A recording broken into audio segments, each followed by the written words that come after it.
We interrupt this program to bring you an important Wayfair message. Wayfair's got style tips for every home. This is Styles McKenzie helping you make those rooms sing. Today's style tip. When it comes to making a statement, treat bold patterns like neutrals. Go wild, like an untamed animal print area rug under a rustic farmhouse table from Wayfair.com. Arr, fierce. This has been your Wayfair style tip to keep those interiors superior. Wayfair, every style, every home.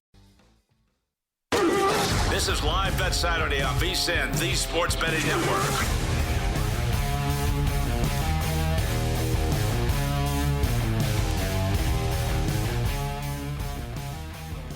Welcome back into the final hour of Live Bet Saturday here on VSiN, the Sports Betting Network. I'm Grace Remington, live from Music City, USA, joined by Will Hill, live from Connecticut. And there's really not much left to say about this Celtics-Knicks game. Will, the C's have come back with a vengeance, finally buck the historical trend that the Knicks were setting there with all the 20-point comebacks, and they hang on for a change. Yeah, I don't have the lineups in front of me. I could pull them up, but I understand you've blown some leads in this series already. That being said, and this goes for both teams, it's a 23-point game with 2 and change left. Tatum's still out there. Derek White's out there. I think it's Brown, Towns. Maybe get your guys off the floor. You're not coming back. I get you've pulled off some really impressive comebacks, but as this becomes now a 25-point game, this to me, Horford hits a 3. This is borderline irresponsible to have these guys out there this late with this much of a blowout. Yeah, that's a great point. Taking a look at some of these live baseball scores we have here. Braves still leading the Pirates 2-1 in the bottom of the 7th. Cards still leading the Nats 4-0 in the bottom of the 8th. Yankees, unfortunately, taking a 6-4 lead in the 6th inning against my A's plus 135 bet, but there is still time to come back. The Brewers and Rays in a more legitimate rain delay now than they had earlier in the game. And I thought this was cute. So it's their first season playing outdoors, right? They've never had a rain delay. I guess, most teams give out bobble fans or T-shirts or something. Today, for the fans, they gave out Rays rain ponchos to celebrate their first ever rain delay. Yeah. It'll come in handy in Florida because those midday storms, they'll get you. But no word on when they will resume play. But we do have a couple games coming up here at 6:10 Eastern. Let's go to a game we haven't really talked much about. I mean, you mentioned it briefly, but I want to go deeper here. Phillies Guardians, first pitch about to be thrown in about 8 minutes here. Guardians plus 110. Underdog on the money line. Philly minus 131 favorite with Ranger Suarez and Tanner Bibby going head to head. What are your thoughts on this one? Yeah, Bibby's a guy I've liked in the past. I think he's got good stuff.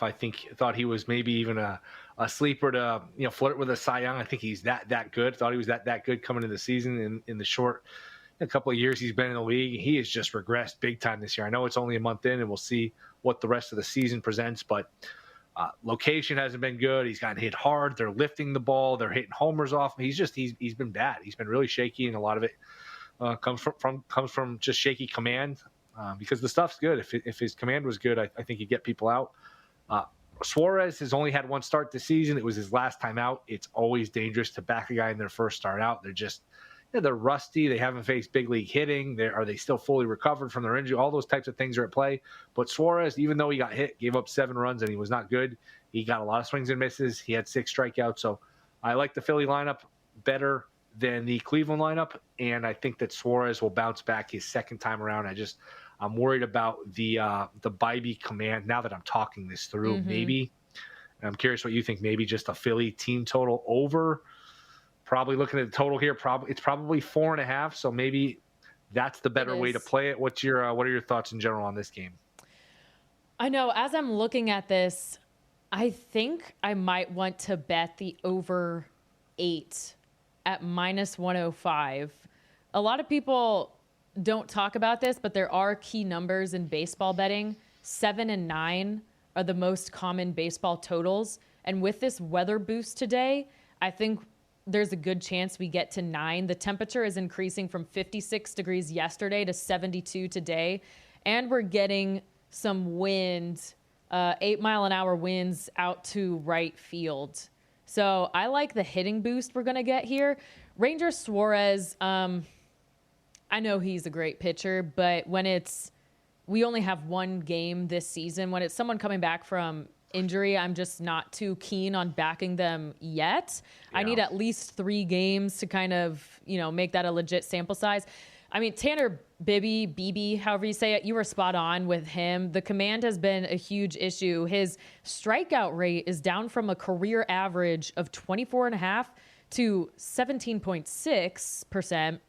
The barrel rate is above 10. The hard hit rate is above 41. The walk rate is above 10. I mean, those are all just really poor numbers. And I think what the problem is here is the fastball shape does not grade well. It's not as effective because the spin rate is down.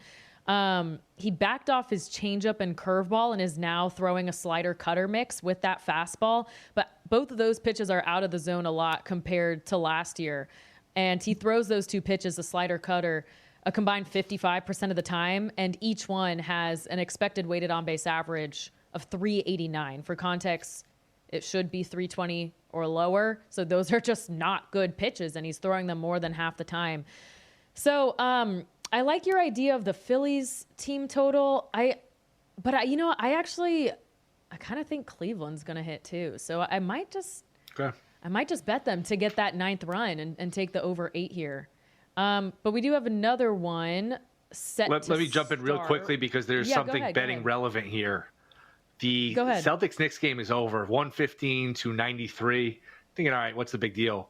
The total was from anywhere, I think, 206, and then it closed 211. It lands on 208. I saw a 208 earlier today. I saw 208.5. So we talk about getting the best of the number. You either, you know what, if you got the best of the number, you won today. Whether you bet the over, the under, if you played under the later numbers, if you played over the earlier numbers, lands right on the middle as the Celtics do close out, win by 22, and it lands on 208. Important for some as they just dribbled out clock the last 45 seconds or so. Not a lot of scoring in the last 2 minutes. It really closed at 211.5. Last night it was still at 205.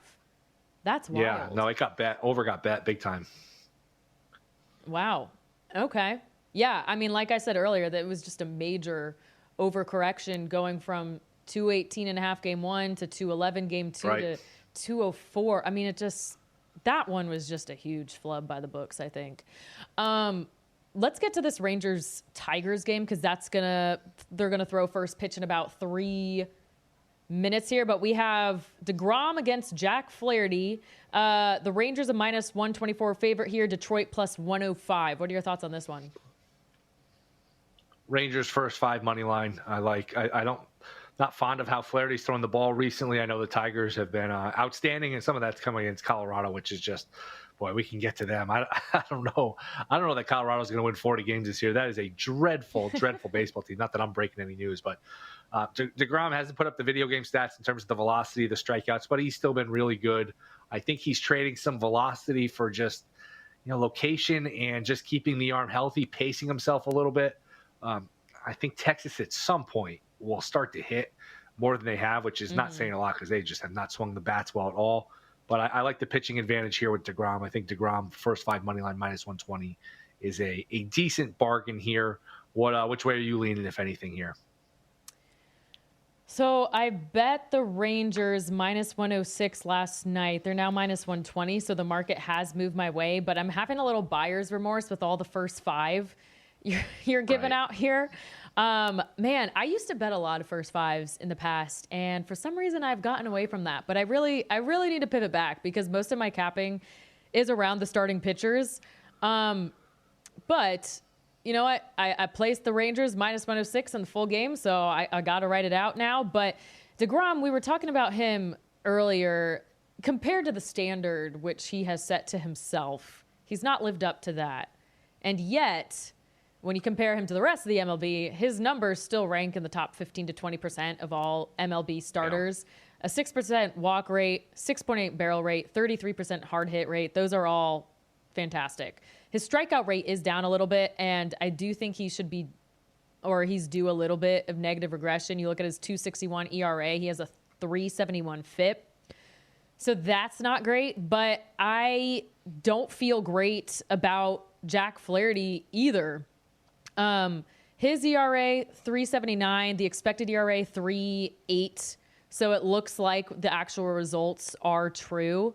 His hard hit rates are a little bit higher than DeGrom's. What is alarming to me is the velocity on his fastball. It's down to 92.8 miles an hour. That's the lowest of his career. The spin rate is also the lowest it's been since 2020. And you look at the underlying metrics on that pitch, he throws the fastball 43% of the time. So that's a big share of his arsenal. And the weighted on-base average is bad, 347. The expected weighted on-base average is even worse, 394. The slider, which is his next most used pitch, he throws it 27% of the time, is also due for negative regression. It has a weighted on-base average of 286, which is good. But then the expected weighted on-base average is much higher, 329. So I think he's due for more negative regression than DeGrom is. That's basically what this comes down to for me. So I like the Rangers to win this one. And I think they're probably still an okay bet at -120. I wouldn't bet them beyond that. But it looks like first pitch has been thrown. So we'll get our answer to that one soon. What else do we got on the board today? We got a few night games here. Anything you want to hit? We got to go into a break, but anything you want to hit when we come on the other side? Anything you want to tease for the listeners? Yeah, we'll look at the rest of the board. I do think the Dodgers Diamondbacks that we talked about briefly earlier with Ed Egros is interesting, so we can discuss that game. And Capitals and Hurricanes about to drop the puck there, so a lot to keep our eye on. Awesome. Let's do it. He's Will Hill. I'm Grace Remington. This is Live Bet Saturday on VSiN, the Sports Betting Network. More baseball betting after this break.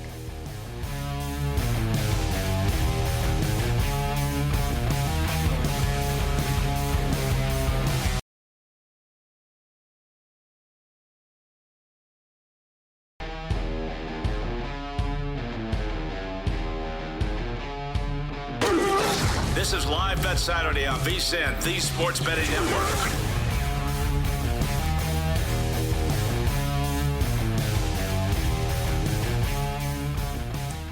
Welcome back into Live Bet Saturday on VSiN, the Sports Betting Network. I'm Grace Remington with Will Hill, hanging out with you today, live betting all these MLB games. And I got to say, my Rangers bet is off to a great start. You had the first five, Will. I have the Rangers full game. They have scored 2 home runs in the top of the first to take a 2-0 lead on the Detroit Tigers. So go us. Josh Smith with a homer, followed by Corey Seager, a couple of missiles here for Flaherty, who struggled recently with some hard contact. So Texas, who struggled themselves to score runs with a quick 2-spot. And hopefully DeGrom can keep up his end of the bargain here and make this lead hold up. So 2-0 with 1 out here, top of the first for the Rangers here. Good start for Texas. Let's do it. All right. One of the games you wanted to hit on was Dodgers D-backs, which had a wild ending last night. Arizona back today throwing Corbin Burns. They are a -114 favorite on the money line. Meanwhile, the Dodgers are even odds as they throw Dustin May. What are your thoughts on this one? Going to sound square, but Dodgers hand over. I just think there's going to be a lot of runs here. Burns is not the same pitcher. Was good as last time out, I believe, against the Mets. But Dodgers are starting to come into their own. That was a monster performance last night. That's a good ballpark to hit. May looks the part because he's tall and he throws that 102-mile-an-hour wiffle ball and everything's moving everywhere. But he struggled with his command. He's struggled against lefties primarily here. I just think there'll be a lot of runs here. So to me, and anytime you're looking at the road team, that favors the over because there's going to be the full 9 at bats at least for both sides. So if the Dodgers do their part here, that means Arizona hits in the bottom of the ninth and possibly beyond. So Dodgers, the over, possibly even parlaying the two because they are correlated. I just think the Dodgers are going to light up Corbin Burns here, and it starts to as the weather starts to get warmer. Look, it's warm in Arizona all the time. It's that's a good environment for runs. It's a good park to hit. So I do like the Dodgers in the over. Sounds square, but I do think we have a change of score here. I know we have a change of score, and it's going to make you happy. And it's something I wish I had brought up when it was plus 600. It is now minus 245. The A's with a 3-run homer have taken the lead on the Yankees. Woo! And they now lead 7-6. Wow, plus 700. That's nuts. That could. I think we were talking basketball or something else where it crossed my mind. I was like, because you have them plus 135, would you want to jump in again at plus 600? But we got off topic. We started talking something else, so I didn't bring it up. I didn't really think of betting it myself, but the only reason I thought crossed my mind is because it's in this ballpark where a lot of runs are scored and the 2-run lead is not safe. That maybe that was worth a shot, but easy to say after the fact. I know there's a lot of variance, and the Yankees bullpen rates just about average. So yeah, we'll get that one next time, but I'm pretty content with taking the lead right now. I did want to get my thoughts in on that Dodgers D-backs game too. So the official website of the Diamondbacks releases roof information every Thursday through Sunday, it looks like, and I'm hoping it's accurate. If it's closed today, because apparently they're going to hit the 100 mark, and I think that's the rule in Arizona. If you hit 100 degrees, that's when the roof closes. But if they had left it open, I would have absolutely smashed that over 9.5. But because we're not getting that weather boost, I'm going to stay off of the full game over. What I want to bet instead, I think, let's see. So the Dodgers team total is 4.5 minus 130, but their first 5 team total over 2.5 is priced plus 105. So I kind of want to do that. Yeah, because look at Corbin Burns. So you mentioned, you already mentioned how this is not his year, but I'm just going to read these stats to drive the point home. So he has a 3.58 ERA. The expected ERA is 200 points higher, 5.31, with a 5.08 FIP. So he's due some major regression, and it's showing in some other stats too. His 20% strikeout rate is the lowest of his career. His career rate is above 28%. The biggest problem there is the whiff rate on the curveball. That used to be his dagger of a pitch. The whiff rate had held around 50% for most of his career. Now it's down to 32%. That's a huge drop off on your best pitch. The walk rate is double what it was last year. A hard hit rate over 50%. I mean, that's insane. That's absurd for an ace. Just for context, the average hard hit rate for a pitcher should hang around 35 to 40. This is over 50%. And it looks like the problem here is his cutter, which he throws 55% of the time. The spin rate is down. The velocity is down 1.5 miles an hour. The expected weighted on-base average as a result is 416. So I'm going to fade Corbin Burns here. Forget about his history.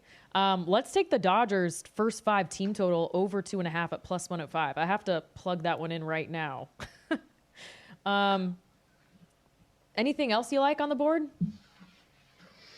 Just going through these Mets Cubs is a tricky handicap because I love this Mets team. Soto, as a Yankee fan, it hurts to see Soto with the Mets, but he's just so much fun to watch, and he is starting to heat up for all of the April and early May. Oh, what's wrong with him? He's not pulling. He's not hitting homers. The last person you ever have to worry about is Juan Soto. He is unbelievable talent. Right. He hit a bomb last night. He's really swung the bat well recently. That's a good lineup.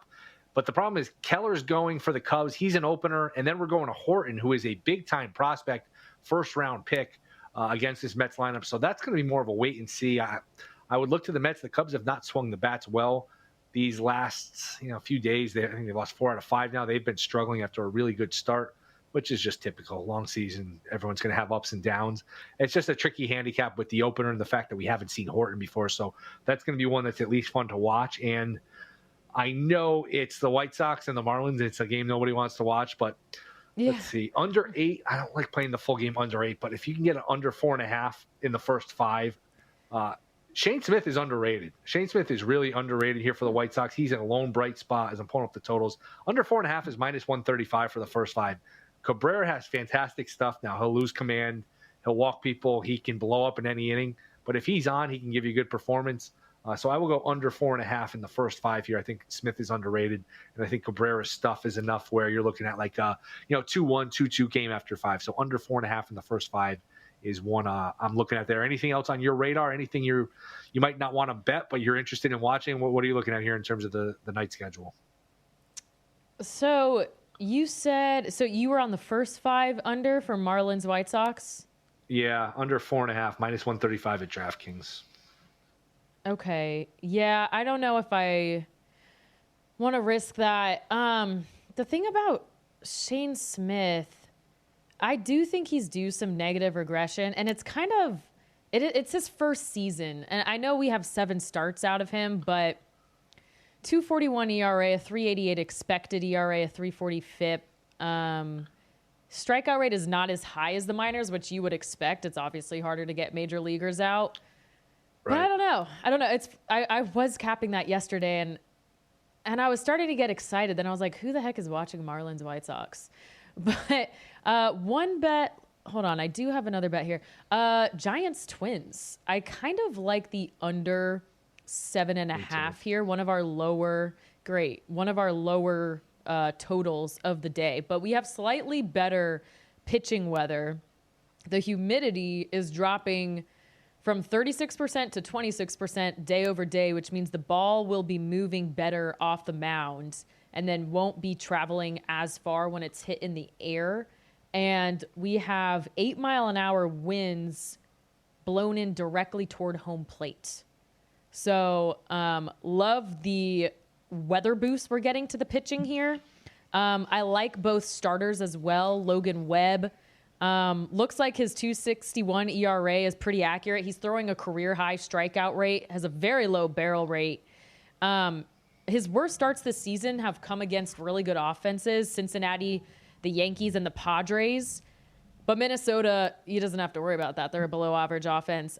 Joe Ryan, I love referring to him as the Johnny Depp of baseball. That's what he looks like. But his numbers are looking pretty good. He's a guy who has always outperformed his actual metrics. The underlying metrics have always been better than the actual results. And I feel like it's finally starting to work out for him. So, yeah, I might go ahead and bet that one right now as well. The under Giants Twins, because we got 2 good starters and cold weather. By the way, if you want to hit some warm weather, head out to Circa Las Vegas with the ultimate getaway package, just $400 all in. You'll get a 2-night stay at Circa, a $100 dining credit, a $100 beverage credit, and your very own daybed at Stadium Swim, where the party never stops. I was just there for March Madness. Can confirm, the party never stops, and it actually begins at 8 a.m. local time. So, for just $400, resort fees and taxes included, this limited time offer is valid for stays between May 26th and September 4th. Don't want to miss it. Lock in your all-in summer package now at circalasvegas.com. Coming up next, more baseball bets. This is Live Bet Saturday on VSiN, the Sports Betting Network. Welcome back into Live Bet Saturday on VSiN, the Sports Betting Network. I'm Grace Remington with Will Hill, keeping you updated with scores across the sports world this Saturday. Right now, the Caps and Canes playing in Game 3 in the Eastern second round. No score on the board yet. A little under 8 minutes to go in that first period, but the Capitals leading in shots 5-4. They've had 1 power play opportunity, obviously did not capitalize on that. But that game in action now, and the Canes went into that one a massive favorite. I think they closed at minus 240. But Will, you took a flyer on the other side, on the underdog. Yeah, I just thought this line's a little bit inflated, a little bit disrespectful to the Capitals. Again, not that I'm a hockey expert, but watch enough of this and watch enough hockey. There's just the randomness of hockey. Rarely a bad idea to take a shot on this, on these bigger dogs, especially, like Maple Leafs last night. They were in that plus 200 range and they didn't win, but if you bet them, they're up 1-0, they're up 2-0. It gives you a chance to either take a $1.50 the other way, take a plus money way the other way, or just kind of buy into a profit. I just think the randomness of hockey And the fact that the Capitals were the higher seed, and you're getting them 2-1 in a sport where there is so much randomness at play, I do think is worth a play. As boy, these A's are not making it easy on my buddy Grace here. 7-6 A's lead, but the Yankees are threatening it now 2 on with 1 out in the 8th. So if you get this bet home, you will have earned your money here, because this has been a sweat for the entire game. It is a sweat. And the A's have actually been one of my favorite teams to back over the last couple of years, at least early in the season before the markets have caught up to them. Obviously, picking my spots, I'm not blindly backing them as underdogs, but this year everybody's a little bit keyed into them, and not just because of the ballpark. It looks like they're actually trying to put a team together. So I don't think it's a surprise that they're competing with the Yankees, but yeah, hopefully they pull through with this game, and I get the win with them on the money line as a plus 135 dog. Did also want to get in some bets here for the second hockey game of the night. This one, I believe, puck drop is at 9 Eastern time. So quite a late start here. But the big news here is that Edmonton will be starting goaltender Stuart Skinner, stepping in place of an injured Calvin Pickard. They have been kind of playing goalie roulette between the two of them. It was based on skills earlier on, but now it's based on injuries. But the odds have not changed since that news has dropped. Oilers are leading the series 2-0. They are a minus 120 favorite tonight at home. Vegas is even odds, the highest total of the night at 6.5 goals. And our friend Jonathan Davis, who caps all the hockey games for us over at vsin.com, looks like he has over 4 units that he has spread between 15 different bets. I love how he does it. He's so creative when it comes to betting these hockey games. But these are his full unit plays. He has a parlay here, the first period over 1.5, parlayed with the alt over 5.5. That's 1 unit. He has Vegas to score the first goal of the game at minus 110. That's a full unit. He has the full game over 6.5, minus 125. That's a unit. And then a couple of more interesting props here. He has Vegas to score an empty netter at plus 380. He has Jack Eichel over 1.5 points at plus 190. He has Jack Eichel to score a first period goal at plus 650.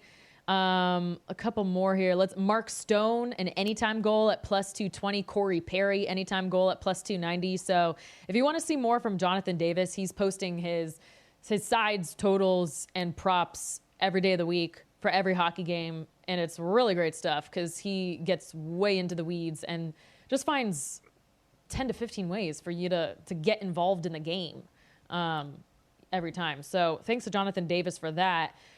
Let's, you know what? Let's go NBA now. So Celtics-Knicks proved to not be too exciting as the Celtics came out with a vengeance, ended up beating the Knicks by 30-something points. But we do have a more, well, you know what? This one actually might not be as interesting either, considering Steph Curry is not playing. But the Minnesota Timberwolves, a 5.5-point favorite at Golden State tonight in Game 3 with a total. It's been bet up a little bit now. Actually, the spread has moved too. Minnesota, 6-point favorite. The total has moved up a point to 201. Will, what do you like in this one? Warriors team total under 97.5. I just don't think that the Warriors can score without Curry. They're just so offensively challenged. Not just the offense he provides, but the attention that he commands now goes to the other players. This was a bit of a mashed unit. Even with Curry, it was Curry, and then we got Butler and Draymond, and we're just going to figure out the rest. Without Curry, I guess you could have a Butler, throwback 35, 40-point performance, or you can get some great three-point shooting from some of these younger guys to step up. It's always possible. There's always two sides to any bet. I get that, but I'm going to go with the under. I just think they're completely offensively challenged. The other night, they scored 93 points, and they got 14 out of 17 from the field from Kuminga and Trace Jackson-Davis. I think Minnesota wins this series, I would say, in 5 games. It seems dismissive of Golden State to say they're not going to win a game the rest of the series, but it's possible that Minnesota, who shot the ball better the previous game, struggled prior to that, the prior couple games. I think Minnesota is a cut above Golden State. I don't love the idea of laying 6 on the road. I think the spread, if anything, is a little bit inflated, but again, I'm not cutting in line here to bet Golden State. If I had to take it or lay it, I'd probably take it, even though I don't give Golden State a good chance to win here. But under 97.5 to me is a pretty strong bet, strong play here. If you want to just take the first half team total under and say, I don't want to deal if it's garbage time or overtime, too many things can happen in the end. I get that, but I do like the team total under. Is this a game that you have any thoughts on either side, total or player props? Well, I like your angle with the team total under here because the Warriors without Curry in game 2 had an offensive rating of 97.9. And for comparison, the two worst offenses in the NBA season were the Wizards and the Hornets, and yet both of them had offensive ratings above 100. So that's how bad the Warriors were in this game too. They were worse than the two worst offenses in the association. And now they're up against a Minnesota defense that ranks top 3 in the playoffs in defensive rating. Would love to see the Warriors get just one more win here to guarantee a game 6 at home with Steph Curry possibly returning. Don't know if that's going to happen, but there were a few props that I found that I think could be interesting. Anthony Edwards over 12.5 rebounds and assists. He's 2 for 2 on this prop in the series. He's 6 for 7 on this prop in the playoffs. The thought process is if Golden State takes the approach of we can't let Ant beat us, that opens up opportunities for him to get teammates involved. He had 14 rebounds in game 1. He had 9 in game 2. And then if Golden State is less efficient scoring without Curry, which we're saying they are, then that would leave more rebound opportunities for Ant. So the over 12.5 rebounds and assists for him. And then kind of taking a similar approach to Jimmy Butler's prop as well, over 12.5 rebounds and assists, which actually now is 13.5. So the market moving my way. But when you look at his past results, it doesn't really favor this prop. He's gone over it in just 5 of his last 10 games. But the similar thought process in that Minnesota knows Jimmy's kind of the man left here. So they want to force Golden State to beat them with somebody else. Butler's going to have to get other shooters involved, which opens up the more opportunities for assists and rebounds there. And then I want to give another one out here from our colleague, Zach Cohen, because I thought it was super interesting. Naz Reid over 11.5 points, and he is laddering it up to an alt line of Reid to score 18 plus at plus 310. So Reid is playing 32 minutes a game. That's up from his regular season average of 27.5. And it's taking the minutes away from Rudy Gobert, who is averaging 26.5 minutes per game in the playoffs, down from his regular season average of 33.2 minutes. And their net rating or their efficiency differential, Naz Reid's, is much higher than Rudy Gobert. Gobert is in the negative. And Reid is knocking down almost 46% of his threes since the start of the playoffs. So that's from Zach Cohen, Naz Reid over 11.5 points. By the way, you can get daily best bets from our cappers in every sport if you sign up for VSiN Pro at VSiN.com/subscribe. And right now, VSiN's running a fantastic deal for you. They're slashing the price of the annual subscription. It's normally $240, but right now it's just $199. And if you sign up today, they'll even throw in an extra 2 months for free. So that is 14 months of VSiN Pro access for less than 50 cents a day. But there is the catch. You got to use the promo code PRO. That's PRO. You'll get 14 months of access to VSiN's daily best bets from our hosts and our guests, exclusive betting splits from DraftKings and Circa to help you be more knowledgeable and make the right picks. You'll get 24/7 live video access and full show replays on the VSiN Watch app. Plus, you'll get all of our special edition betting guides, which are well worth the cost of admission. Head over to VSiN.com/subscribe. Use the promo code PRO, PRO, to lock in 14 months of VSiN Pro for just $199. That's VSIN.com/subscribe. Our best bets for the night coming up next.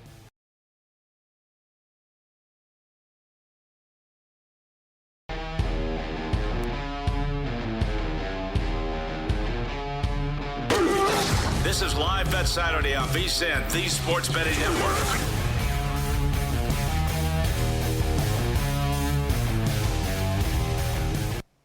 Welcome back into Live Bet Saturday on VSiN, the Sports Betting Network. He's Will Hill. I'm Grace Remington. We're about to send you off with our best bets.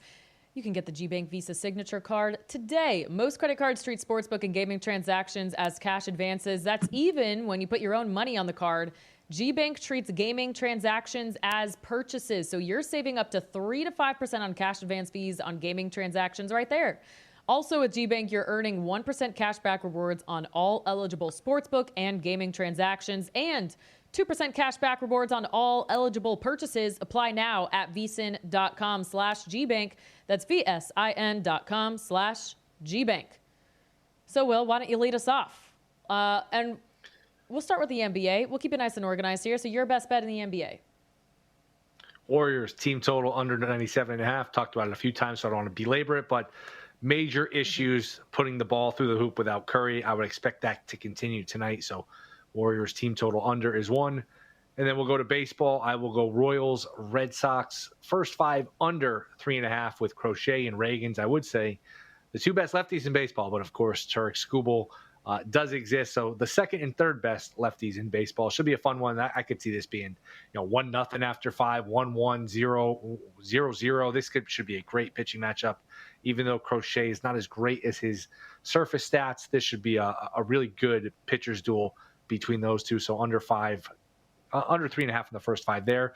And our buddy Steve Fezzik, friend of the network, friend of the show, he's on a numbers game all the time, texted in that the Twins Giants game we were discussing, there is an under 2.5 in the first 3 at Caesars at -145. I think that's a play. I mentioned earlier, that's a market I've been playing more and more, just because you don't turn the lineup over necessarily for the 4th inning, 5th inning, when the pitcher is vulnerable and the lineup's already seen him.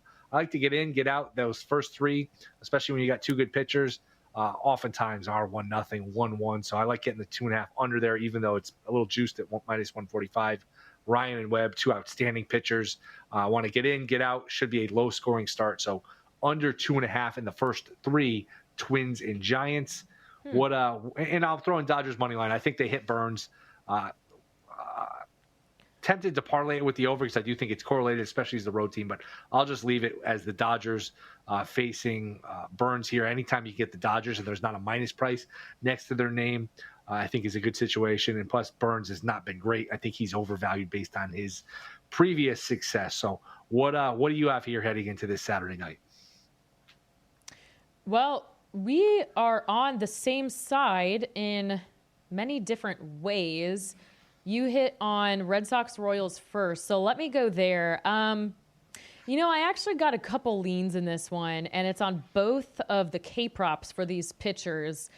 I actually like Crochet's under 6.5. He's only gone over this 50% of the time, and those overs came against Seattle, Baltimore, and the White Sox, which are all high strikeout teams against lefties, so it kind of skews the data a little bit. And then even though Kansas City isn't hitting well this season, it is a disciplined team. Their strikeout rate against lefties is the 7th best in the major league. So I think it'll be a little bit tougher for Crochet to get that 7th strikeout. And then for Reagans, he's projected for 7.7 strikeouts in this game. So we're getting +106 on the over 7.5. So I like that one. He's gone over 7.5 in 5 of 7 games. Some of those overs came against the White Sox, the Tigers, Cleveland, Minnesota, Milwaukee, which are not the best hitting teams against lefties. So, in the same way I said about Crochet, maybe that skews his data a little bit. But, Cole, okay, he has a 39% strikeout rate. That's absurd. Insane. But all the underlying metrics kind of line up with that. And if anything, he's actually gotten a little bit unlucky. He has a 3.79 ERA, but a 2.28 expected ERA and a 2.26 expected FIP. So I actually think the results we've seen from him are not as good as they should be. So I like the under K on Crochet, the over K prop on Reagans. What else did you mention? Giants, Twins. So the first 3 under 2.5, you said? I think that's really interesting. I might have to pivot and tell you on that one. I guess I have some time to. I was leaning the under 7.5. I like this line because 7 is the most key number for baseball totals. we are getting better pitching weather today in Minnesota. The humidity is dropping from 36% to 22%, which means the ball is going to be moving more out of the pitcher's glove off the mound. And then when it's hit into the air, it's not traveling as far. We have two great pitchers here. Logan Webb's ERA is already good at 2.61, but the 1.86 FIP says he should be even better than what we've seen. His strikeout rate of almost 29% is a career high. His barrel rate and hard hit rates are low. So I like him. Joe Ryan, as I said earlier, he's always kind of underperformed his metrics, which basically means for his career, he's gotten unlucky. But I think we're starting to see some good results from him now. His strikeout rate is almost 30%. The walkout rate is below 4%. Hard hit rate is a little bit high. Don't really like that. But I want to put my trust in the Johnny Depp of pitchers here. So the Giants Twins under, whether I'm doing the full game under or the tailing you on that first three, haven't decided yet. But at least we kind of have the same mindset there. And then I'm with you on the Dodgers too, except I just bet the Dodgers first 5 team total over 2.5 at plus 105, I believe it was. And this is a full fade of Corbin Burns. It's been interesting. I've seen a lot of Diamondbacks fans. They seem rather annoyed on social media with just baseball cappers kind of ripping on Burns. But, I invite those fans to look at his underlying metrics because the numbers don't lie. His ERA is 3.58. The expected is 5.31. That's almost 200 points higher, a 5.08 FIP. His strikeout rate is the lowest of his career, and it's because the whiff rate on his curveball is dropping. It used to be 50%. Now it's 32%. The walk rate is a career worst for him. It's double what it was last year, now 12%. A hard hit rate over 50% should not even be allowed. So something's up with him. Typically when you see just wild stats like this, it kind of tells me there's an injury. I'm not trying to play doctor, but I do think you can look at some underlying metrics and you can kind of predict if something's not really going right with this guy. The cutter too. The velo's down, the spin rate's down, just kind of alarming numbers here. So it's a full fade of him. Dodgers first 5 over 2.5 runs at plus money. What else have we not hit? Let's get an update on the Caps Hurricanes here. It looks like they're in their first intermission. Still no score at the end of the first. The Caps are leading shots 9-6. That feels like not a lot of shots for these teams. But I'm gonna hold on. I'm pulling up the box score live here because we do have 2 really great goalies in this one. Logan Thompson already with 6 saves and Frederick Anderson with 9 saves. So we'll see. Carolina came into this one a minus 240 favorite. The Capitals were plus 200 on the money line. Right now, taking a look at the live odds, it's gotten a bit shorter, obviously. Carolina now a minus 215 favorite. Washington down to plus 164, and that total was 5.5. Now it is 4.5, juice to the under, minus 140. But I guess for your bet, Will, you took a flyer on the Caps here at plus 200. This is so far a good result for you. Yeah, so far so good. So hopefully we can get on the board first here. I just thought the plus 200 was enough to pull the trigger. By the way, a game we are both on, and you're in good shape here with your A's up 9-6, now 11-6. So I know, I just good saw call that. by you. It's been a back and forth game, but Texas is now up. Looks like 5-1. As every time I look up, they're hitting the ball out of the ballpark. Jock Peterson, the latest one to go deep. So I believe that is 4 homers for Texas, and Detroit took DeGrom deep earlier. Carpenter took him out. So we're talking about 5 homers here in the first, not even, what are we, 2 1/3 inning into this game. So the ball was flying out. I did see, though, DeGrom throwing 98, 99, 10 swings and misses already at 21 pitches. So maybe the old DeGrom that we've been used to is starting to show himself back again. Let's go. By the way, that Yankees-A's pregame total was 12, I'm pretty sure. 17 runs is absurd. But hey, that's the weather boost. Okay, it has been a very action-packed 3 hours here on Live Bet Saturday. Thanks so much for for hanging out with us. Hopefully you cash some bets along with us. Will and I, looks like we're gonna come into here Sunday with some heavy pockets. So stay tuned into VSiN all night long. Coming up next, Live Bet Saturday rolls on with Scott Seidenberg. Then it's cashing out with the one and only Greg Peterson. Stay with VSiN all night long. It's the Sports Betting Network.